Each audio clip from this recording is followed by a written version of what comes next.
Ongi etorri Gamerontxira! Gamerontxiak Euskal Bideojoko zaleen elkarteak naiz irratiarentzat egindako irratsaioa.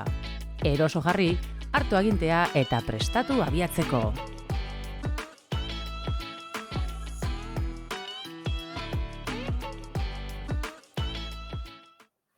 Ongi etorri Gamerontxiaren 5. denboraldiko 2. atalera. Denboraldiarekin, irratsaioko 98. atala daukagu. Eta astero Gamerontxiaren Twitch kanalean, astearteetan, bosterdietan, batuko gaz zuzenean grabatzeko. Horren ostean, naiz irratean asteartero entzun gaitzakezue 12etatik aurrera, gaueko 12etatik aurrera, eta bukatzeko betiko plataformetan aurkituko dituzue gure saioak. Gamerontxia komunitatearen berri izateko eta bertan parte hartu ahal izateko, badaukazue webgunea, alde batetik, albistez josita eta hainbat, beste hainbat gauzakin, gamerontxia.eus webgunean, eta bestela, ero baita, Telegrameko kanala Gamerontxia izenekoa. Ni Damian Madina baitia naiz, eta nirekin dare, Aritz, Odriozola, Talander, Unzueta. Arratsaldeon. Horre, Moduz? sututu gabiz, apurrete bizarratute. Dana azkenengo momentuan, gertatzen da, zuek esaten duzuen bezala kontraprogramatuta.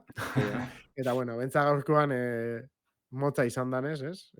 Amar minutu izan dira bideo, anuntziatuta zeon. Sartzeko, hori da. Baina ontxe bertan, ez? Gare grabatzen 5:23 puntuan, eta 5:00 okeres baldin banago onjokan aurkezpenakin zebizten. Justu 5. Berez, 9 minutukoa izan da, baina gero amaieran sartu da behalako bituzitxu bet, ontxe komentuko dugu zeri buruz gabizen, baina PlayStationek gauza handi barri bet iragarri dugu. Baina hori asmoa zen, atxo blogien jarri bienez, 9 minutuko aurkezpena izango zala, besterik barik. Oso ondo, orduan, nahi baduzu albisteak eta hitz egiten gabizenez, albisteekin hasiko ba. Hori zea. Albistea! Atal honetan, bideojokoen gaurkotasuna birpasatuko dugu. Zaten dabe moduen PlayStation blogien, ongi etorri PlayStation Post Pro, PlayStationen jokuek jolasteko, aukerarik ikaragarrizena edo ikusgarrizena, holan aurkeztu dabe.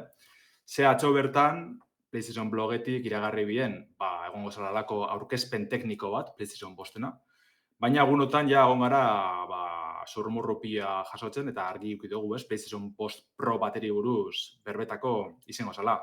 Bertan egon da Mark Cerny, PlayStationen arkitektoa, edo lan aurkezten da bera.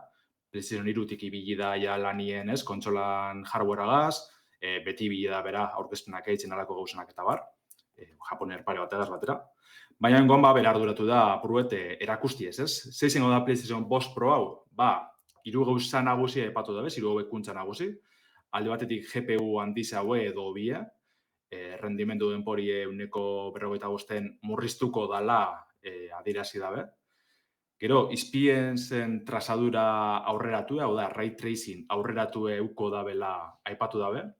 Eta bukatzeko, hau izan dela gehien bat filtra izan dana jaspaldiko partez, PlayStation Spectral Super Resolution, PSSR, eskalatze sistemie eroango deu edo jasoko deu PlayStation Post Pro honek, dala, adimen artifizial bidez, bereizmena areagotzeko bide bat, ez? Ezagutzen dugu Nvidian DLSS, AMDen FSR eta alako, ez? De hecho, seguramente AMDen GPU-ak eta eman da AMDren FSR-a pixat tuneatuko zuten beren gustora, eta bastante seguro, no? AMDena alandabe ez toa adimen artifizial bidez, hauze PSSR hau orduen hori zengo zan aldaketarik esanguratzuena. Uste da azkenengo bertzio bat, igual FSR ez, baina bestat atera hu AMD-ek adimen artifizialak indigo. Enaen ez gora. Bere sistema hori ze, justo Nvidia gazdekon alde nabarmenena ez da, hori adimen artifizialan aldaketi izango zena. Orduen, espero dugu PlayStationen sistema honek oso ondo funtzionetik, zebentxet Nvidianak horrek lortzen deuz, emaitzarik onenak orokorrian. Orduen, horregaz lortuko da bena da, jokuek bereizmen urrizau baten mobitzia, baina gero, eskalatze sistema honegaz, 4K edo 1080 edo 8K auskalo, horraino heltzeko asmoa dekien, bereizmenien aurkezti ez, hobekuntza nabarmen batzukaz. Orduan, kontsoliek berak antzeko diseinua dekola ikusi izan dugu. Oin egun batzuk PlayStationen 30. urte hurrena iragarri bien, berez abenduen emon bier da, baina ja logoak eta aurkeztu biezan. Eta bertan kartelien ikuste zan, PlayStation 5 bat, baina holako 3 lerro diagonal batzukaz. Eta hori da PlayStation 5 Proa, ez da holako filtrazio edo aurrera pentsu beten bien, logo horregaz. Baina, bueno, hau esan da, ibildir erakusten bideo jokuetan zer nolako aldaketak egongo ditzen, batez bereiz beno bie, lehen PlayStation 5 originalagaz orokorrien joku potentienetan, bi aukera grafiko gote ziren, ezta? Edo fidelity ditzen da bena, edo performance, dala, edo laukan jolastia, edo 1080p edo igual 1440p, eta 60 FPS-etan, ez? Eta laukan kasuen 30 FPS-etan. Bueno, PlayStation 5 Proagaz lortu gure da bena da, laukan eta 60 FPS-eko, segundoko iruditasa hori mantentzia, joku danatan, printzipioz. Orduen hori zengo zan aldaketarik handizena, baina horregaz batera esan dugu, ez? Ray tracing edo izpizen trazadurago bi egongo dela, adibidez, GT Gran Turismo 7 jarri dabe adibide moduen, eta bertan aipatzen behin, ez? Autoatan isla hori edo lortuko dabela, ez? Islatzie, inguruko mundu eta beste autoak, orduan ondino beste maila batera erungo dabela ray tracing hori. Eta gero esan duguna, azken feinien, errendimendu bebera murriztungo dabe, PSSR honegaz, eta ondino hobeto edo anina jolasteko aukeri egongo da. Zein da pegarik handizena edo pentset horregatik abizku zutute hemen saioan? Presizoa. Atxo ginen komentu da justo, Gamerauntziako Telegram taldien ia zein izango zan presizoa, boteten gendun, ez? 650 inguru, baina ez, azkenien 800 euro balizoko deuz. Eta 800 euro disko irakurgailurik gabe. Ez da urtengo disko irakurgailu dun bertsinoa, original PlayStation 5 originalien bi modelo gote ziren, ez? Bata disko irakurgailu barik, eta besti horregaz. Orduen hau ezer barik helduko da, hau da jokuetan digitalki ibiltzeko aukeri baino ez da gongo. Hori bai, kanpoko disko irakurgailu bet erosteko aukeri dau, hau ja aurreko bertsinoa zagotezan. Baina horren presizoa be, ez da papez merkie, 120 euro balizo deuz. Orduen PlayStation 5 Pro bat nahi zen ezkero disko irakurgailu egaz, hor 920 euro horrein jubirko gandu zen. Ez dala presizo makala. Batez be igual, ja horren beste inger pierreztaben kontsola bat entzat, ez? Ze lehen aipatzen ibili garen hemen gure artean, PlayStation 5-tan belaunaldi hau nahiko, nahaztu edo izen da, ez? Joku asko PlayStation 4ako bestrene dire, hor Gran Turismo 7 aipatu dugu, baina PlayStationen aurkezpen honetan erakutsi zen daben bat The Last of Us 2 Remaster dizen da, ez? Bi remasterizazioa. Berez PlayStation 4ko joku bedala. Eta, klaro, da bizkus erakusten, lauka eta 60 FPS eta mobitzen dela eta bar, baina, bale, PlayStation 4ko joku da, PlayStation 5 Pro baten. Benetan bierzan horren beste. Ez dakit, niri apurtu teitzi dozte iragarpen honek, ez dakit zuek ze uste dozuen edo, aritz tamian? Nik ez dut ulertzen zeine... Normalen PlayStation Proak bai beti izaten du publikoa murriztu bat, baina oraingo honekin atera dutenakin ze publiko daukaten target bezala. Azteko, gaurrengo konsola generazioak ez daude, ez dia berdan bezala aprobetxatzen ari. Jolasak ez dauden beste esklusiboak generazio berrirako, jolasasko atera dia aurreko generazio eta honetarako, hortaz, nik uste bendik PlayStation 5 normalak badaukala rekorrido bat grafiko eta rendimendu hobeagoa lortzen. Hortaz, aztegea hortik. Gero gainera jartzen dugu prezioaren muga hori, 800 euro barbaridade bada. Eta gaina lander ez zuk esan dezuna, 120 euro diskoa nahi badezu, eta jolas bat jartzen badezu, ja 1000 euro esaktotan zaude. Etxe baterako zola bat 1000 eurotan erosiko due lau seguramente helduk eta gainera diru hori permititu ezaketenak eta ez dianak asko. Ez dut oso ondo ulertzen zertarako ateatzen dute kontsola hau eta zeatik ez duten aprobetxatzen inbertzio hau, hemen inbertzio bat egon da ekonomikoa, adibidez jolas gehiago ateratzeko, ez dakit. Ez dut oso ondo ulertzen zer nahi duten bila. Ganera hori, esan behar da disko irakurgailuri pari dator, baina dakarrena da SSD disko bat biterakoa, berez soberan dagoela, ez? Baina, klaro, zuk jauzi hori emon gure dozun PlayStation 5 originaletik eta diskoak hasi bili bazaren, baina derrigortu itxe zaitxu, ez? Disko irakurgailuri hori erostera. Bai. Esan behar eban, presio horretan, edo nostian belkilo leikela etxe bat. Deskuidatzen baldin basa, baina, bueno, esaten den bezala txatian Xabierrepek Netflixen suskripzioa barne egon biako zan presio horrekin, ze azkenean geixen erabiliko dan programia dela. Bai, ez Baina, dakit hainbeste, baina, desde luego, exagerazio bada, ez? Kontutan eukitza, periferiko guztien balioak eta oso errez, geratu zenke, 1.000 eurotik gora PlayStationeko pak minimo batean, ez? Minimoa, esaten edo, mandua konsolia eta pare bat joku. Bi mando hartzen mozu, pare bat joku, konsolia eta 1.000 euro. bai, eske, Eta- oinatzera eta atzera ez- begire, eta originalan presizoa merkieta dena itzen da, ez? Originalak kuntzen momentuen, 450 euro balizo duz irakurgailu barik, eta 550 irakurgailu gaz. Hola pentsatzen duzu, eta esaten duzu, benetan 60 FPS errepatziak laukako bersinuan, ez? Biletako bat beba daukazu bestian. Balio dotzu, hori, 350 euro. Las. Ez que da, Plazer bai da, diferentzia da, edo herrialde batzutan, 800 euro, oso gutxi dan herrialde batzutan saltzeko errez, baina Europa mailan leku askotan, nahiko prohibitiboa da, eta jendia pasauko da, ez? Ustaitik? Segurua ez. Da esan. Me ulertu ez da zu, ez? Esaten edo jendiak erosingo dau, eta benetan esaten dozu, joder, zen abil erosten, benetan. Garitzak esan da, bezala, bueno, danok esaten gabizana, ez? PlayStation 5 batekin nahikoa eta sobran gauza asko itxeko, eta igual grafikoki eukitzen mozu performancero, ez? Rendimentu aukera bat, askotan joku geixenentza balio da, egia da badarela, ez? Nocturnal eta joku batzuk nahiko exigentia ziela, baina ez dakit, ez dut uste gaizki zebizten ibez, ez? Momentu hontara arte, topa dugu jokuren bat PlayStation 5-tian raskatze zebana benetan? Ez bada jolazta berak geizki atera da, tipo, bai, Cyberpunk bere garaian, o zerbait. Baina, hori hasieran, ez? Baina- Partxea eta arte puskat. Bai, baina hori ja jolasan kulpa dau. Play 5-tian, Cyberpunk gaizki joan zan Play 5-tian? Ez dakit, A ber, ezain gezki PlayStation Lau eta Xbox One-en bezalako gezki, ja, ridikulua zan da. Bai, gezkizi.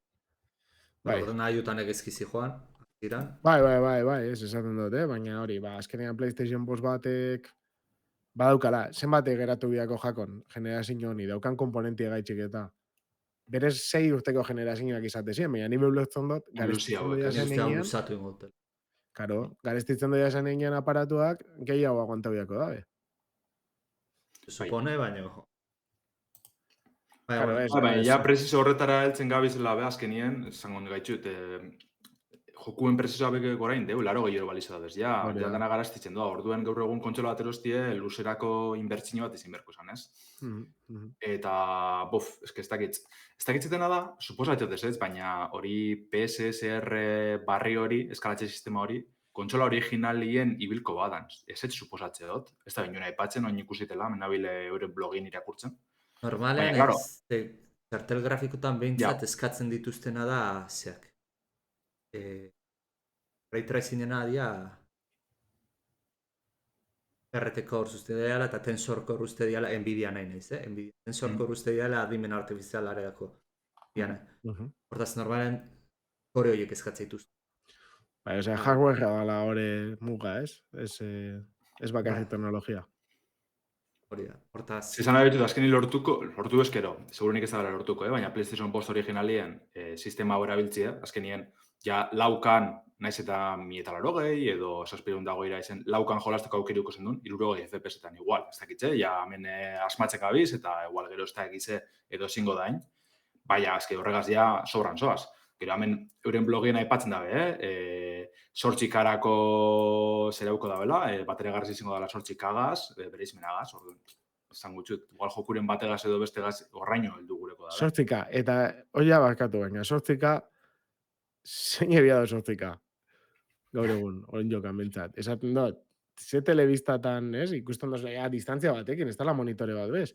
Telebista bat distantzia batera, sofate jolasteko, 8K, ero 4K, oso antzeko izan behar da, ez?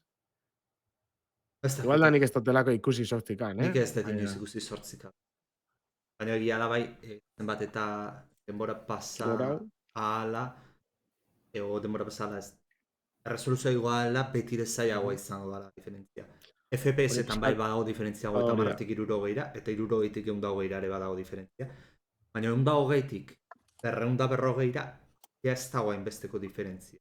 Ja kostatu iten Baina berdina, ez? 60tik 120 dago gutxiago, 30tik 60 baino. Bai, hori, baino. Hori dudarekin gabe. Hori, ja llegatzen dala, ez? Llegatzen dala izaten pixkat inmersio eskiztakitz, ez? Eskatzen dozula ja beste gauza bat, norberak.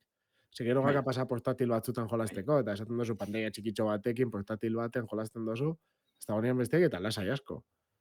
Bai, eta gisa esatu zu. Switche da horren adibirik honen azkenien, ez? Bitxu Hori da. Switchen asko zena jolasten dugu 720ra, holako pantalla txikitsu baten, eta ja, 1080 Konsola ondo torko salduena esan. da. Bai, ondo torko esan igual, baina ez da bilerbe, ez, azken finen. Eta bale, gaza bizen jolasten 80 jasbeteko pantalla erraldoi baten, 8K igual, bilerko dozu. Hori da, baina hori ez da, ez dana da okazu. paradoja hori, ez? Esaltzen dozkoenean telebistak norbaitek esaten dago, baita txatian. 1080ko, ero gutxiauko, telebista batian ikusten dozunean, anunzio bat, lauka, ez dakiz, eta ipintzen dutze telebista bat, jota saturauta, eta esaten dozu. Claro. Ja. Osea, ez da sentzuik. Baina, bueno, en fin. Bai. Baina, ja, nik antzuto tenia, ja, 8K buruz bosbetan, esaten dut, uf. Eta, bueno, azken nire honegaz gatoz, ez? Presizoa igoerie eta bar, PlayStationen kompetentzirantza. Ze Xbox ja ikusten gabiz, ez? Beste euren jokuek, beste kontsolatan atraten dabiz, apurubet asko galdu dabe, azken urtietan. Eta ni suposatxet azkenin hau dela PlayStation aldetik, egoera horretaz aprobetxetako bidez, gaur egun esteko lako aurkari zuzenik, Nintendo da hor, ordenagailu da osor, baina bere liga horretan bakarrik geratu dela esan leike, PlayStationa. Eta ez dakitz, horret gaizik aprobetxetan da bizen, ja ez teki kompetentzirik, eta nahi da berengo dabe. Bai. Nik burura etortzen zait gabon hauetan, estena bat, ume batek eskatzen dionean bere gurasoi, PlayStation 5 Proa nahi dula. Eta gurasoa behitzen dutenean prezioa 800 euro dianean. Eta leheno, 250 gurasoa tentzat askotan. Ja balima da, atzera botatzeko dago 2 aldiz o 3 aldiz pentsatu behar duen prezio bat. 800 euro, ez dakit ze publiko. Bai, atera dut zeurazki dirua daukan jendeantzat, baina ateatzen zaizu ja Sonyren aldetik, bideragarri ateratzen zaizu PS5 Proa egiteko inbertitu ezun diru guzti hori zeurazki PlayStation 6-rako aprobetxatu halko dute. Konsola eta enpresa guztiak innovazio konstante bat daukatelako, baina fabrika bat jarri berdezu, non konsola hau, produkzio kate bat jarri berdezu, konsola hau exactamente egiten duna. Eta horrek rentable atetzen zaizu. Aten da atararoen behar duzu, marketing guztien behar duzu, horratzen guztien asko. Engarbi ikusten Sonyrentzat ere izan daitekena, Errentable izan daitekena. Nik luertzu dutena da, azkenean zein da tajio eta estatu batuak, oroko horrian mentzat estatu batuen punto batzutan errentak oso altuak dienak, eta 800 euro azkenean eren soldatan zati txiki bat izan leikena, ero txikiago bat, eta gero Europan be, badarelako herrialdeak, nun askoz gehiago irabazten dan, eta igual erosiko daben lasai asko. Ez da gite, Suiza baten ero, por ejemplo, ez da dirua, eta Dinamarkan igual bez, Ez da, Alemanian oroko herrian, baina. Ez da dirua, baina hango jendearen ere 250 edo 550 euro baliozun kontsola batetik derrepente 800 pasatzea. Ez da dirua izango, baina beraiek esan dute, amezera pasatzen. Beraiek esan dute, amezera pasatzen, kasi doblatu indizu prezioa. Bai, nik uste kometetan gabizen hau dana, azkenien nahiko iritzi orokorra izango dela, inor ez dau prest 800 euro ordaintzeko, inor, dinotenien geizeno gara, kontsola bate gaitzik, eta gitzi hau, untxeko momentu dugun, ja, eukidozu nien antzeko, baina apurbet injargitxiagaz dan kontsolie, ba, 550 edo 450 gaitxik, oza. Bai, praktikamente iguala, ez? Azkenean zuri esaten bazotzen, bueno, neri bentsat esaten bazotzen benetan, ez? Ipintzen dutze parian, eta esaten dutze, guzu PS bosta 450 eta hau inbiozu, 1080 FPS edo lauka 60 FPS. Eta bestia daukazu, 800 eurotan hau. Zen nahi dozu. Nik eneban zalantzaik eukiko. Erosten duzu normala eta joko pila bat erostituzu. Bai, eta ganera hori, egongo gazan, joku barriren bat untxe promoagaz laguntzeko PlayStation Post Hori da. Proagaz edo, baina ez dago ezer, entxo momentuen, PlayStation Postek ez deko alako berritasun superpotenterik euren katalogan. Egongo dizela igual zuer manejetan, baina ez da berakutzi. Ja, eta ze joku dago, ez? Hola, benetan biosuna kristonetako bereizmenakin, eta goin igual, Old Zero irten da, eta... Ez dakit. Uncharted Ez, berri Old bat Laus ez bada... PlayStationean badago? Zelan, parkatu? Old Laus, Star Warsena. Baina, eske hori azkenien grafikoki ez da Ez da, horren ez da, exigente igual, ez? Exigentia igual Wukong izango zen. Exigentia igual. Adibidez. Bai, baina normalean olako konsola berri bat ateatzen maizu eta jolas potente batera ustea baldin mazoaz esateko behira. PlayStation 5 normaletik, PlayStation 5 Prora dagon salto disruptibo hau jolas honek justifikatzen du. Ez dago inor. Eta normalean olako jolasak etxeko jolasak izaten. Zamazan, The Last of Us 3 edo Uncharted egizetan. Gran Turismo ere ez, ze tamakien beste denbora, ez dago. Gehiago ez dakit zen jolas... Bai, God of War barriren bat, edo God of War danadako, berri bat, bai. ez dago zerre. Eta printzipioz, marka horren artien komentetan gendun ez, 2025ko apirilera arte ez dugu ezer ikusko, gitxienez. Gero igual egongo dela beste IP barriren bat grafikoki oso potentiena, auskalo, baina momentuz ez dugu ikusko alakorik. Osak, nik ez dakiz eruki daben buruen, baina galtzen ez dira urteko. Baina ez da behartu erabakizuzena. Bai, eta ikusi beharko dugu, ez? Reakzioa nolakoa dien. Komunitatea zer dinoan. Agian, globo sondare izalezke urrengo generaziotara behira. Ikusteko merkatuak nola onartzen duen konsola hain garesti bat. Bai, eta baita merkatua sensibilizatzeko pixkat presiora, ez? Baita. Ez esataratzen hori, esaten duzu, ez dugu asko produziduko, ez da asko erosiko, baina hemen lagatzen dugu, eta gero landerrik esan da, bela, PlayStation 6 etortzen danean, ze espero duzu, ba? Ez? Proba bali bada sortzireun, ze espero zinuen. Claro. Eixeleke. Eta kasu horretan, dano garatuko gara edo kontsola zarrakaz, edo Switch barrizegaz, ia sama baliza horrepe bai. Ja, baina joaten badi ez, asko etaratzen nola, eta esaten dut, bueno, bentsat, ez? Hori balio zeban probak, espero txeko esan, ez nago ados, baina ja oitzuta bezala zare. Bai, eta ganera, ez dugu aipatu uste dut, baina mugimendu arraro baten dabe egunotan, atxo edo gaur izen da, DualSense agintie, PlayStation 5eko agintie, 5 euro igo da bez, presizo aldetik. Nerdi eskutuen, baina azkenin hori 5 euro biak zeben. Zegoen kasoi dago, ez dela 800 euro, hori zien 800 da 5 euro. Kompensa bain biaz. Claro. Bai. Hori berazkenien, PlayStation 5-tan presizo egotzen hasi dela, kaleratu zanien, lehen aipatu dugu ez da, guntxe 450, 550, balizo bez originalak, baina kaleratu zanien 2020 zen, 450 balizo bi esan. Ointu galtzen zan presizo abe, egoin dabe, hau ja lotxagarrezea izan. Bai. Garai baten esaten zan, ez, konsolak saltzen zituztela aperdiaz, galeratara, olazetatik irazten zutelako dirua.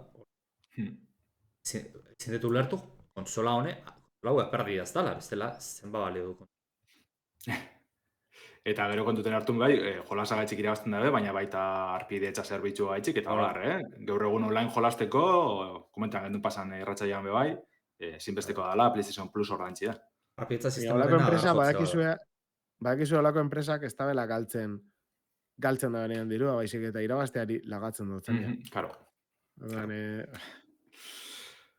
Ez dakit, jakin bari berbetan nabil, baina barbaria da pentsatzen. Bai. O dago negozio eredua gaizki, edo bai, geixegi da. Switch biko presiorako prepare, esaten da betxatetik, bai. Bai, ikusiko dugu. Netzak irutzen beste Nintendo igo ingo du pixka, baina azken finean Nintendo baki bere publikoa zein dan, eta baki publiko hortan prezio oso garestiak ezin ditula jarri. Nik uste dut ganera, horretz gain, eurek ez da bagatzen preziorik. Orduen usteot, atara birko da bela olako prezio orekatu bat izango dugu, eta gero horregaz mantendu, Switch bizek irango dozen, 7-8 urtiek. Hori da, garbi dagoena da, Nintendok, aurrekoan Switchean igual bai igo zebala pixkat, azkenean zetorrelako, ez? Beste generazio batzutatik, Wii U, DS eta hola, eta aldaketa etorri zanean, igo intzeban. Espero doin Switch 2 izatea gaitzik, ez da bela prezio egoko. Hainbeste. Nik espero dut, lauren bat edo altzatez bota, baina ez dut uste hori, baina askoz garaztiz. Oinik osto guzagutzen, ez dakik bezalako izango da, baina buruen dekoten laureun inguruan egon da, ez? Azkenengo OLEDa. 320 edo balize duztot, Oin bai, baina esaten dut, irten zanean, ez zaban balio isa laureun? O nire buruan dut? Izango nek ez, kontsola originalan prezioa bajatuen bien, hor bai, eta gero LEDa 320, asko jota 50 edo, izango zan? Bai, behitxu. Nik nahiz dizonatzen Switch ja inoiz gareunen. 350 nabili irakurtzen oinamen, alako zozer. Gaina, ez luke zentzurikeko Switchak, OLEDak, €100 balio izatea, eta €150 PlayStation hau. Eta da honean teknologia salto bat, potentzialetik, komputazio. Esaten dozu, saltzerako orduan, ez totzuelako erosiko, baizik eta justifikatzeko, ez? Hori da. Baina Switche badau, Nintendo neko gora honien dago, ez? Lan epatu dugune, hemen ez dagoen belaunaldi arteko salto handirik, ez? PlayStation 5eko joku asko PlayStation 4 dire. Orduen hor Switche alda probetxe asko, bigarren Switch bategaz. Maila horretara altzeko, ez? Beren mugakaz, betikoa, berez mentxiki zauen, igual 30 FPS-etan eta bar. Baina gaur egungo merkatuko joku gehienak ukitzeko, ez? Edo mugitzeko moduen, lehen pasetazan moduen, Switch originalak The Witcher 3 mugitzen da bela, naiz eta inok espan espero, alakoak ez, baina gaur egungo belaunaldi segaz. Eta hor mantendu, gailu eramangarri beteukin, ize dana mugitzeko gai dana, bere modure. Horren ikustu badekola hor aukeratxu beste publiko batera kartzeko bai, ez? Igual PlayStation edo Xboxen egondan publiko batera kartzekoa. Baitza.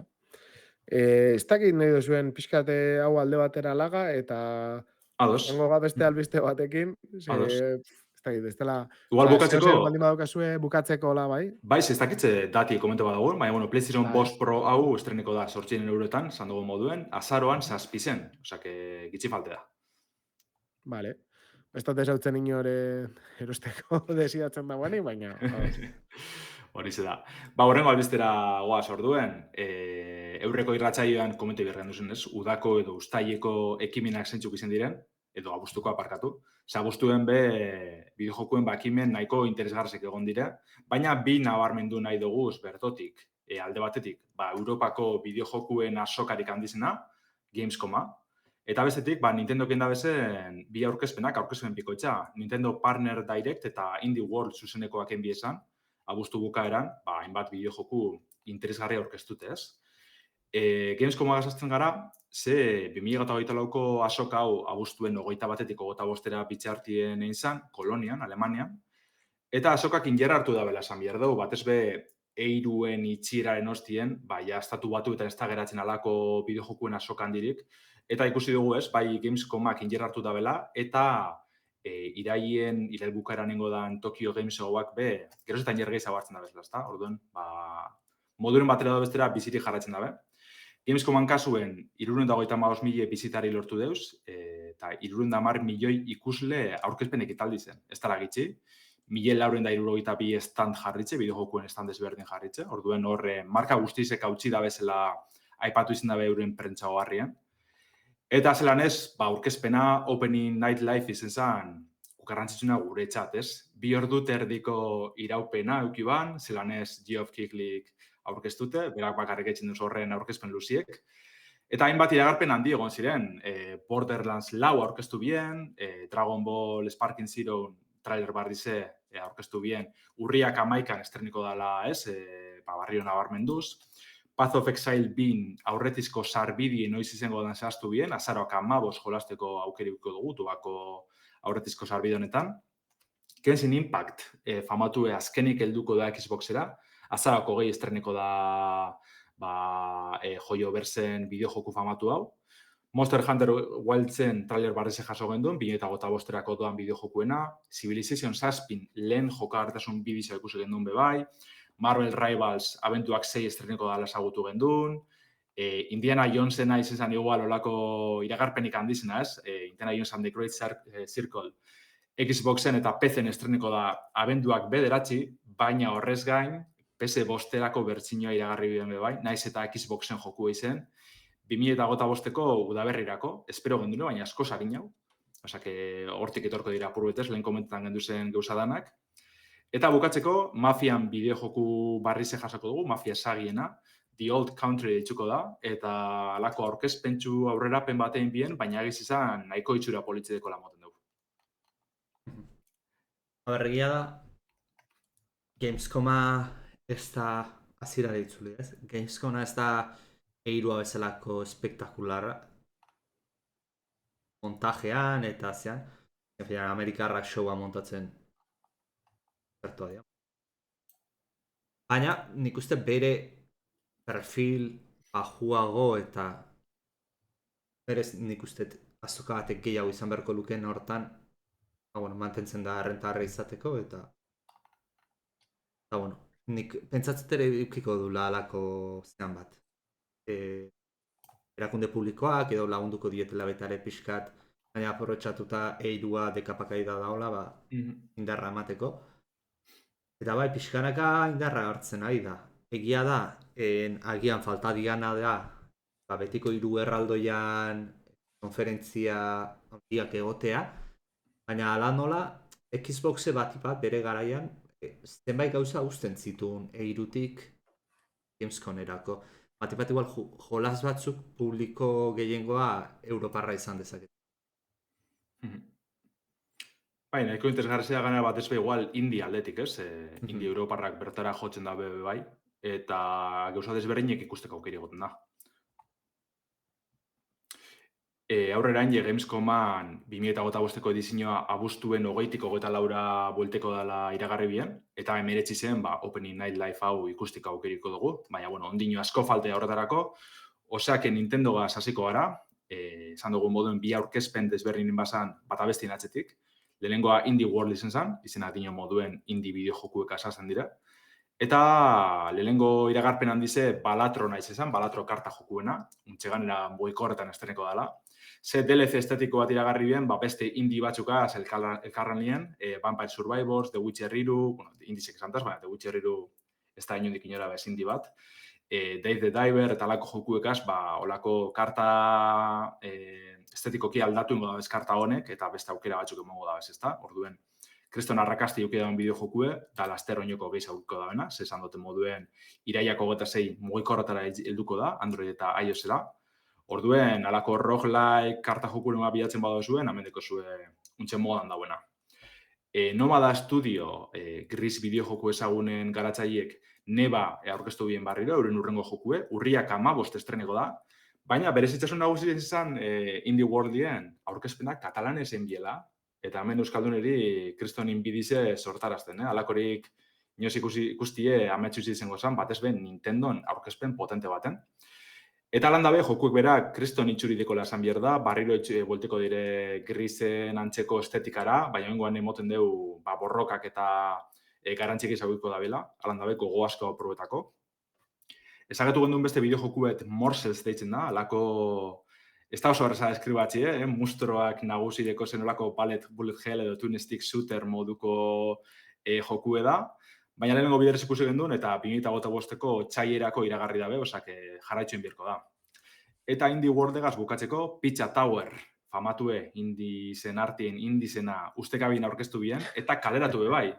Ja Wario Land laun klona izango zan bideojoku honetan, suitzen ibiltzeko aukeri dago. Jete asko nahiko posik itzi da bela zan bier da. Urrengo aurkezpenera egat eta partner directera, hemen, hirugarrenan enpresa handizen jokuek eragutzi bizen batez be, Tetris Forever egaz hasi bien, bilduma nagusi be Tetrisen joku nagusi danana, eta gero Time Warp joku barrize gehitzuko deu Tetrisen bilduma honek. 2024 estreneko da, baina ondino datarik zehaztu barik. Capcom Fighting Collection bi bildumie be 2025 helduko dela moten deu, gogo asko honetarako, ze bideo joku oso potente asko bilduko deuz, hor Capcom versus SNK bi horren artien, irik izen guztiaten borroka joku segurunik. Dragon Quest 3 remake be erakusteko aukeri ukibien Square-Enixekoak, taldekoen lanak edo honek job edo maila desberdinek pertsonalizatzeko aukeriegaz, azaroak 14 estreniko da, osake gitxi falte da, eta seguruenik ja Dragon Quest mitiko honen gauza edo berri gehiago dugu segunotan. Castlevanian mitiko askon bilduma desiratu iragarri bien, Nintendo DS-eko Castlevanian hain zuzen be, hor hiru joku batera aukitzeko aukeri ditugu Dominus Collectionen. Eta bukatzeko, partner directen iragarpen handizena izango zena, nire saga kutxen bateko aiz esan, ze Yakuza Kiwami, hau da, Yakuza originalan remake, Switchera dator urriak 24ean, Amazonek prestetan dauen telesailegaz batera, hau estrenetako laguntziegaz. Orduen, ikusten duzuen moduen, naiz eta Switch bize hor, ja hor bildekogun, Nintendo nahiko injartzu da biela moten dugu, bat indizekaz, zein hirugarrenan jokuekaz, eta holan jarraitzi bentzet. Nintendo egitea uste bere jokuan dago, bea bakarrik dago, bere merkatuan bere bakarrik dago, eta zertarako aldatuko dute, egiten dutena ondo egiten dute, da batzutan prezioak eta ez dituztela geisten, jolas bat igual atera zeneko prezio ordina mantentzen du 4 urtera, baina saldu egiten danez, zertarako jetxiko dute ba. Eta alde batetik horrek nire ustez bere publikoari asko laguntzen dutza. Ze joku bat erostia irtetzen dan egunean, eta lasai egotia esatea gaitxik, naiz egon behar itxointzen beste 3 aste, hilabete bat, jeitsi arte presioa, esatea erosikot, disfrutakot hasieratik, eta gainera lasai nago, ze esnabil tontuan egiten, kakotxa artean. Bai, batez beganera, beti itzen daben promozio kampainagaz, estrainaldi handi bakotxa gaz, Nintendokoak ibiltzen dire, topea. Bardintxo badan Marion RPG txikitzuet edo Pokemon barrize, topera ibiltzen dire, orduen. Arrazoi joko zu horretan, beti saiatzen dire alik eta jente egitzen erakartzen, estrainaldi horrekaz. Ze lasaitasun hori diko jentiek, hori dirian borro moteste, baina arrazoi joko zu aldi berien. Nik ulertzen dugu, ni nahiago dut 3 urtera joku bate gutxio baliotzea, eta bi astera bai. Hobeto etotzen gatelako. Igual horre bezatean nahi dago orokorrean presioak oso puztuta berela. Aste betera ja saldu behar badozu jokua, 120 bat gutxi aukin. Karo, zukitzen dozuna, aprobetxatu, berotuta daun jendia, saldu dana. Gero, 2 astera, bajatu puskat. Gero, hortik 2 hilabetetara, bajatu, eta irtetzen badaia urrengo jokua edo zerbait, ja bajatzen dozu guztiz. Eta esaten dozu, benetan balio behar zegan hainbeste jokuak. Bai. Baina, dago, gare kate hortan, eta tola funtzionatzen dugu. Baina, Nintendo saliek badauke beste estrategia hori, esatia. Nik erosiko ditut nahi dituten jokuak, baina hasieratik, ze badakit ez da bela jaitsi behar honek. Hori da. Eta Nintendo aurkezpenekaz bukatzeko, beha ipatu dudaz, baina... Shigeru Miyamoto pila bat zahartu da, Joan ikusten da, eta... Agit ez da bideojokoen zer ikusia, baina, esan dut, zenbat zahartu duen. Nagusi dago, baina aspalditzik horre Mario Worlden, parkie aurkeztu banien ikusten zan ja nagusi dagoela, Urtea ja baduzka, ez? Bai, nagusitxu dago. Hori komentan junaz, ez da izen Nintendoen aurkezpen bakarra, honek partner direct. 71 urte, barkatu. 71 urte. Abuztuen 3. aurkezpen baten ban, baina oso berez izen zala. Abuztuak 19 zen aurkeztu ban euren Kiotoko museoa izango dana, ja jakin gendun beste aurkezpen baten epatu bielako. Baina zer nolakoa izango da ikusteko aukeri eduki dugu direkt berezi hontan, alako bisolairu euko dauzela moten dugu, eta apurretengo da bena da, Nintendon historiz errepase, euren kontsolak, euren jokuek, alako, erakusmai oso txuloakaz.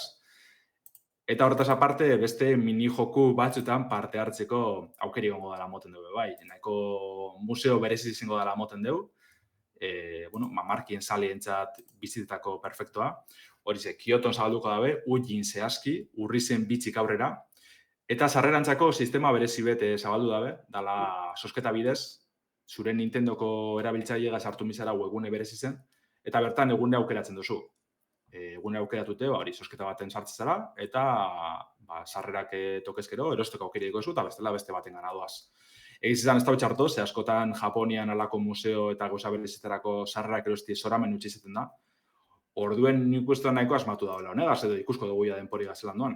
Bai, Lander, baina atzerreko norbaitek jutea nahi badu, zenet bidaia antolatu behar dezu tokatu zaizunaren arabera, eta igual, ez zaizu Bai, baina, bueno, bertarako beste dozen zentzua badauka, bai. museorako eta holan be bai, esan gutxet, Gibilin museora jo gure dozun, denpori gazerosi bihar dozu, eta bar, ez? Baina kasu horretan, goizaldeko 3etan, 3 hilabete harinau, zehazki egon bierzara hor euren webgunien erosteko lasterka da webgunie satureta dagoen bitxartin eta bar. Orduan ikuste bentset honek, beste modu batera balizu da bela. Zosketan jartzen zara, aiatzu toke, eta bestela, beste egun baterako igual aukeratu duzu, edo ez. Bueno, ez dakit, ikusi dute. Arrarotu zai bat hori, atzerretarra ezana, Europatik bidaia baten berbazu Japoniara, aprenditzen badu, tokatzen zaizun dataren arabera, Ja, pentsatzen dut oina hasieran ez dela izango erreza. Bai, hori ere bai. Batezu lehenengo hilabetietan, ikusilek, sartzen bazarien bertara webgunera, jarretxe etxu ordute egize zein dan, eta ordu bako txien zenbat pertsona gogo izen gitxi gora bera, betetan joango dela. Horren aukeri badeko zuntxe momentuen, jente gitxien egongo dan orduetan sartzekoa, gero auskalo, bertan momentu zelan egongo dan, baina, bueno. Nik alandara suposatzeot, nahiko museo txikizi izen da, ez dela izango beteko dan bat ezalakorik, Bai. Eta Kioton egoteko nahiko zatarra, esan behar da. Ikusten baldin moduzue argazkia. Bai, egizizan bai. Kiotokin asko apueston da behin museo bat. Bai, berez da, Nintendo lehenengo lantegizitako bat egon zan leku, Osa, suposatzen industria guneren bat izango dela, Ez da Kioton bertan alde zarretiko. Bai, seguro. Baina, o bentsazio oso Mario nahi pingi zeiki. Bai. Da oso Nintendo moderno asango dugu, estetika hori. Ni eta askori guztetan, baina bai arrazoiek oso.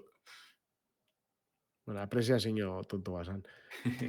Bueno, eta beste gauza batzutara pasauta. Azkenera guztien dut. Bai. Baten du bai fabrika. Bai, hori zuzenean ikusten da biztenak ikusten da, bai, fabrika moduko bat. Bueno, a ver, pabelloin, ez dakit, enpresa normal bat bezala, nahiko garbi eta hori, baina... Okerrena da goitxik ikusitxe dala txulona, zerutik ikusitxe Marion blokie galdera ikurrena hori ze ageri da. Joder. Hori da txulona, bai, esilek ikusi. Ados. Google Mapsetik ikusi. Hori da. Urrengo albiztiakin joan da, iraiaren 13an estrenatuko da Pirene izeneko indie roguelike, nabazmena, gurian izan duguna aurretik bebai, eta Two Tiny Dice estudio kanadiarreko garatzaileek esan dozko dana. Berezitasun nabazmen batekin datoz, eta abenturaren girotzia, badakizue, hau ikusi egin bere garaian, ezta? Izan dela euskal mitologiako panteoi erabiltzen da bela, bere jokuan. Eta gu, ez dakit, hitz egin ginen honi buruz, demo erten salako, eroia jokua, ez? Iragarpena gaitxik egin duen. Ez dakit alfan dagon, betan dagon, ez dakit zela dagon. Gu ibili ginen probatzen jokua, oindala hilabete batzuk, eta bai, emoten doia, iraiaren 13an estrenatu itzen dela definitiboki, ez? Hori zea. Vale. Bai, azkenean hori, euskal mitologiako isak izango ditugu bertan, Erenzuge, Akerbeltz, Tartalo, eta hainbat. Eta hor, ikusiko dituguna izango da karta joko bat. Ordan roguelike bat izateko pixkate berezia da, ez da, ohituta garen roguelike joku hortariko bat, baina, taula gainean azalduko jakuz kartak, eta baita txaiak, karta moduan baita. Eta gure pertsonaia mugitu biharko da, taula gainean, bere kartekin, arerioak garaitzeko. Aprobetxatuz, ingurua. Aldi berian, baita obari batzuk agertuko die, orduan baduzka estrategia bastante dauka. Azkenean joan behar ikusten ze norabidetan mugitu behar eta ze aprobetxatzean nahi dozun, ze txai erasotu dozun aldi bakoitzean. Eta orduan, horrek emoten dutza pixka zailtasun puntu bat jokuari. Atanaia historiaren rola jokatzen dugu guk, eta Erenzugek bere erriska suntxitu da benez, eskualdera denetariko mustruak eta izakiak ekartzen ditu. Eta orduan, guk jokatzen dugu hori, histari baten rola hauen danen aurka egiteko. Eta joan biharko baliabidea biltzen, herria berrera ikitzeko, eta, jokuan ikustat horri buruz doiala. Ez da, ni bere garaian jolastu nahan demoa, batez ere geixen guztau jatena neri artea izan zen, ez naiz oso roguelike salia izatez, eta karta jokoa be, bueno, batzutan bai, baina ez da nere estiloa inbeste, baina egia da artia oso txukuna daukala. Nire uste baina Zakit, goiz hau engantze dozten, Osea, bai. neban petxetan, olako, bari, ez da, karta jokuna da inosuna nibenaz oso sali orokorrien, baina, bueno, desberdina, osea, berez karta dire, baina ez da karta joku bet esango dugu, ez? Bai, inberdu zure karta sortie preste espedizio baten aurretik eta bar, baina gero bere zitzen dudekoz. Eta nahiko engantzezten, Demoa zelako beba, ezkenen ordu beteko kontu esan, gero ja joku osoagaz zelan nabien, baina nahiko txulo. Hori, euskal mitologizen girotxe horrek plus bat emotu dutxo, baina berez joku nahi iruditxoten bai. Ja. Ba, bueno, aitzakia ona da, ez, gure da nontzat, eta gainera, ba, kontua da, bakarrik ordenagailurako irtengo dela momentuz, Steamen dagola, Steamen dagola demoa, eta bertan irtengo dela pentsatzen dut. Orduan, daukose aukera, nahi baduzu begiratzia, probatzia, demoa jaitsi, ikusi, eta gero ba erabaki. Lander badakigu, o Damien badakigu, nolatan bi kanadiarrek uste esan zutela indutela jola. Nolatan aukera duten euskal mitologia? Adera, no? Nik suposatzen da azkenien, apurubete frantxiko iturrizek edo erroak euko da bezala, eta berez da euskal mitologia hartzen da baina epatzen da bai, Pirineotako mitologia hartzen da bela bai, orduen suposatzen dut hortik etorko dela apuruet, ez dakit. Claro, Pirine eta igual ez Frantziako aldetik. Esaten da Landerrek. Azkenean badauko gure Gamer Hauntzia taldean Luis, eta Luis Bea azkenean iparraldetik, ez da bera iparraldeko izatez, baina iparraldetik dauzka kontaktuak eta hortik sartu da euskal munduan. Orduan, ba, igual olako zerbait izan leikela, ez da? Ze bera Kanadan ibil izan egon zan bizitzen, bueno, Quebeken egon zan, ez da? Luis ez da izatez iparraldeko? Bai, bera bai, baina, bueno, baton bat ezagutzen dago hegoaldian, eta uste dut hortik hasi zala euskera. Iparraldekoa zatut ordea, euskal iparraldekoa, Zonatzet? Iparraldekoa da, Luis, bera? Gusto dut ezetz, Nik uste dut ezetz, Nik uste dut bera ez dala iparraldekoa. Eta doble merito dauka, euskera ze... Ego familia zau. Ikastia haitxik. Ba, meritua ezin zaioken. Ba, bueno, esaten daguna, ez? Azkenean badagola horrelako subitxo bat, Kanadaraino joan leikena nahiko zuzen, kakotxa artean, eta badiru dio Pirineotatik euskal mitologia sartzen dela, eta, bueno, aukera politxa izan leike. Ikusiko dugu baita nola dagoen dana ordezkatuta, ez? Eta ados garen edo ez garen. Hori zea.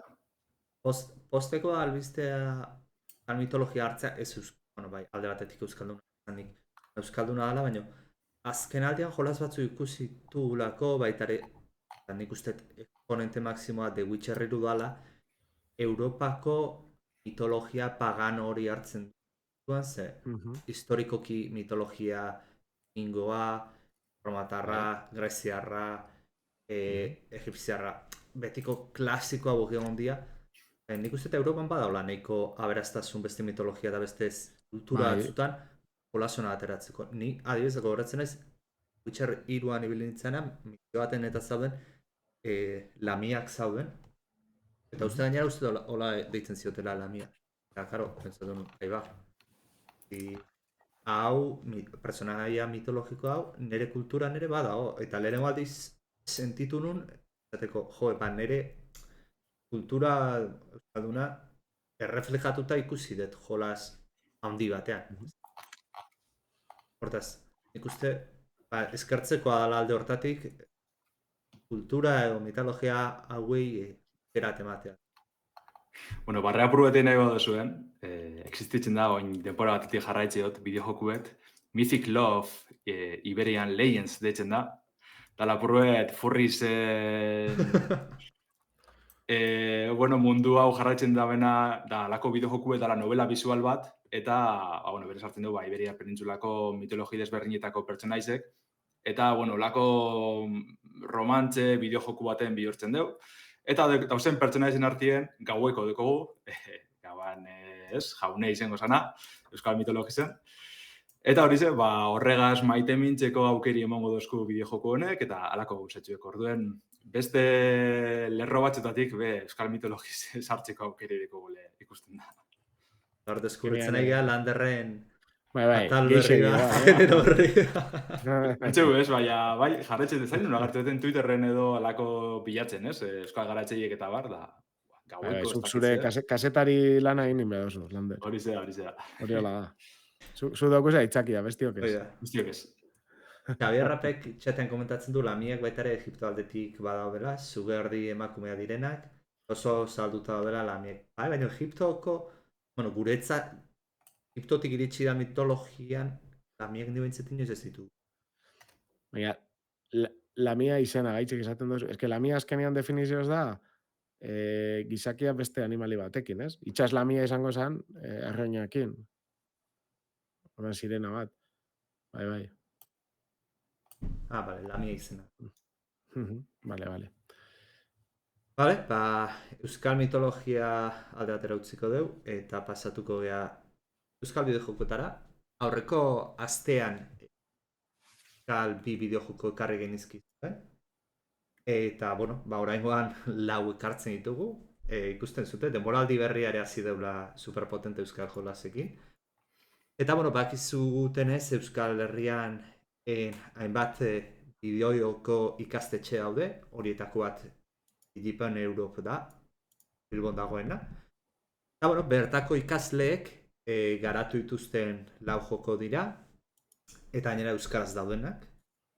Eta, Steam plataformaan argitaratu izaten dituzte. Gainera, berezitasun bat izate dute bideojoko hauek, normala izaten dira ikasleak beraien ikasketa prozesuan barruan egiten dituzten jolasak, Steamen publikatzen dituzte, eta gainera debalde egoten dira, nahi duen da probatzeko. Aurreko denboraldietan ere ekarri izan ditugu Digipenen egindako hainbat bideojoko, euskeraz daudenak eta baita ere Steamen eta debaldez daudenak. Eta gaur hasiko gea beste lauak aipatuko dizkizuegu, aipatzekoa diala eta lehenengoa Slapdat izena du. Kulturalki nola kokatzen da artistikoki 80. hamarkadan kokatzen da.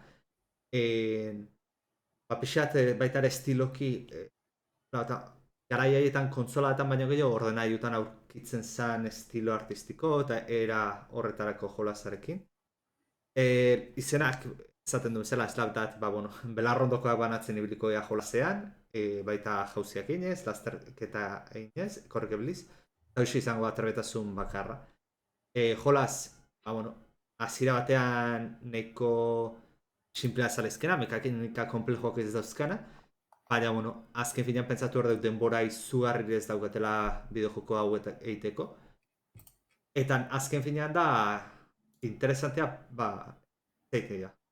Proiektua divertigarria egitea, oso komplexua ez dena, eta hori publikatzea, prozesu guzti hori egitea ikasten partetik.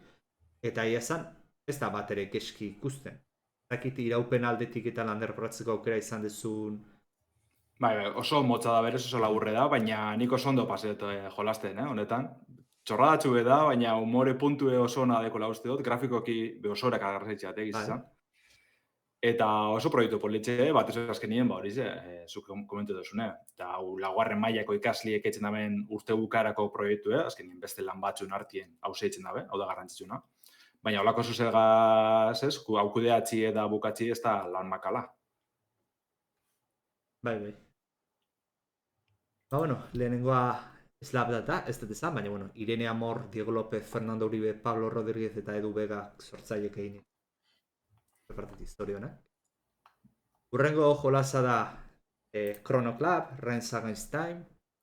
Imaginatzen ez dute zerbait izen horrekin lasterketakoa izan behar dela, eta hala da jolasa. Jolasa hau Aitor Garmendia, Ignacio Berciano, Tomas Branch eta Iker Aldentei programatzaileek egin dute. Eta ero baita ere Leire Martinezek egin du, soinua Eritzola Izola, Iker Aldentei berriz, eta Nikolau Guardiola artean egin dute, beraz, jende bastante proiektuan. Eta, jolasa, azken binean Mario Kart estiloko autolasterketa jolas bada, bakizute, bizualki oso atraktiboa, divertigarria, gauzak hartu eta bota, beste batzuen kontra egin, karrera irazten zehatzea. Menuan ere jantzen baten da inspirazio bat daukatela Mario Kart eta estilo honetako jolasetan. Eta, bueno, hainbat zirkuitu daude aukeratzeko. Esan duten bezala Mario Kartetan da bezala objektuak hartu eta beste gidari molestatu eta geldiarazi eta horrelakoak irabazteko. Eta gainera, erabiltzen dituzte, jokoa daukan berezitasun bada, jolaseko pertsonaiak daudela oinarrituta digipeneko beste bidejoko batzuetan garatu dian pertsonaietan. Beraz, alako jolas tributo moduko bat egin dute digipenera bere barrura. Ahotsa iragozkionez, ikaslea behaiek grabatu dituzte, nik uste, holako proiektuetan askotan ahotsak ez diela goten, baina behira, puntazo bat izateta zeure ahotsa sartzen badiozu eta askotan hori gertatzen da, ez? Jolas zaitezu eta zeuk badakizu zurea dela eta zukoa da, baina zure ahotsa jartzen badiozu ja igual kanpoko jende batek ere ezautu zaitezke. Zu ezautu gertzaitu ahotsata, baina detaile kuriosoa da. Eta gainera, holako jolasak nik uste bereziki ona diala multijokalarian ibiltzeko, lagunekin da, eta aukera hori badauka jolasonek. Beraz, haure egia esan grafikokita nahiko txukuna ikusten da. Nik uste digipeneko jolas hauetan urteak joan dela kalitate grafikoatare bastante ari dela hobetzen. Zan dugu bezala, laugarren urteko proiektu bat izan da, kasketa bukarako proiektu bat. Beraz, oso ondo. Bai, ni bebarin izango neke, egize da igual, claro, lehen dana zikeratik iruk ikasleik etxin biela, gaur egun Unreal Engine dalako garapen motorikaz, hainbat laguntza jasotzen da bezala, baina hori izan dabe oso txulo, grafikoki nahiko potente, ikasleik iniko joku izeteko. Eta Mario Karten klona izeteko be oso divertigarri zeinatela esan behar dut. Jolas hauek gaina oso egokiaria partida azkar batzu botatzeko, edo lagunen batekin ego balmako ez botatzeko, beti piki horiek sortzen dira, eta divertigarria jola. Beraz, amendik ere, zorionak eratzai. Urrengo jolasa Mouse Ventures izena du. Puzzle joko oso polita da, artistikoki eginda da ona. Piskat artistikoki eta eramatea ditu ipuinetako mundutara, zagu txiki bat kontrolatuko du, tituluan imaginatuko dela. Jolasak distantzia mantenduz, gogoratzen dit, aurreko astean, izan antzatu oso txarra daño, esan genu jolas bat ontxe ateratzen dana, superpolitan abaita, etxe batean da. Bi dimentzio eta hiru dimentzioekin jolasten dut. Squire. The Black Squire, bai. Bai, The Black Squire. Hasieran menua eta bentsat daukan mai gaina eta pixat hori gogoratu, gero naizela jolasen. Escudero valientes, ditxu dut gazteleraz. Hori da, bai, lehen ibinaz estimen bilatu gurien da jaten agartzen The Black Squire idatzitze. Tori ingeles ez dekotela estime, ez da izan baina, bueno, sin más. Ez gogoratu nahiz, mai gaina horrek eta pixatura gogoratu dit, antzia mantenduz. Eta, bueno, ikusten da, Twitchetik edo YouTubeetik ikusten da izaten, ikusten da nahiko lineala, pasilloakin, eta bertan puzzlea dauzkau, eta horiek batzen jun behar gehala.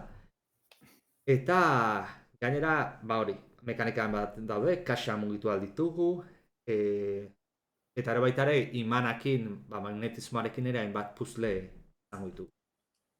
Eta gero, girotzen esan dugun bezala, artistikoki oso polita da, eta gainera papelez dibujatutako estilori dauka Mario Paper eta pixkat estilo hauen imitazio eginez. Eta honekin izan beharra da, jolasa Xabier Rapek idatzi digutxatean, orain Unreal Engine 5 erabiltzen dutela ikasteko. Eta ia zan, konbertsazioak eta daudenean, papelean da nola dibujatuta dauden, jolas barrone batzuk badaude, baina oso polita da. Ja, artistiko gintzat, laugarren mailako jolas bat izeteko, oso ona. Esko guztiate, nahiko simpletxu, esango dugu, baina jolastu duten gitzize asko guztiate, izan puzzle simpletxu dire, baina, bueno, zentsu horretan ikusten da publiko guztizentzako bideojoku dela. Baina merezio probeti, nahiko sarmagarritxue eta alaitxue, politxe, probetako moduko. Nik uste, minean esan dugu ezela, ikasketa mailerako lan bat da, denbora mugatua da. Baina nik uste jolasa hogetan garrantzitsua eta behintzat ikusten da oinarri bat ondo landu dutela, jolasa txikia izan eta guztiak oso konplexuak eta ez izan. Ondo garatu dute, ideia hon bada, estilo artistikoa da asko ez dena erabiltzen, baina erabiltzen denean oso resultoia izan lezkena.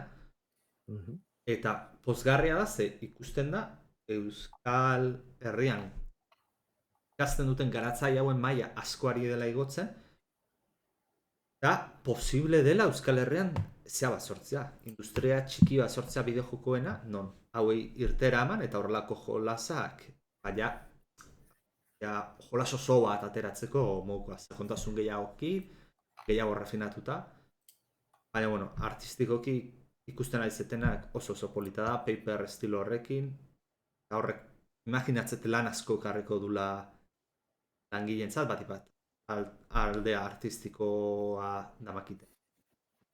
Eta bueno, garatzaile daukionez, izenak izango ditut, Jon Legarreta Etxeberria, Aiotza Arruti, Adrián Alonso, Unai Madrazo, Jon Ander Ezeiza eta Adrián Montes programatzaileak dira. Gero Mirari Cañaveras arduratura euskaratzeaz, eta ero Leire Santa Marina, Ibaliz Gomez, Zaira Gomez, Ingi Liu, Aiden Jarga eta Ron Han artistak arduratu dira atal artistiko. Eta azkenik musikari daukionez, Jon Aran Cañaveras dira. Piloa guztio jate, aldea artistikoa, aukera daukezuenak jo biztaso bat, webgunean. Paper Mario gustatzen zaizue, seguru hau gustatuko zaizue. Porque lo artistiko hori jarraitzen. Eta azkenengo jolasari dagokionez, pixkat estiloz bastante aldentzen da. Lau jolasak nik uste oso genero berdinetakoa dira. Eta azkenengo jolasak Abyssal izena du. Konparatibat egiteatik XCOM eta estilo hauetako txandakako estrategia jolas bat izango litzateke.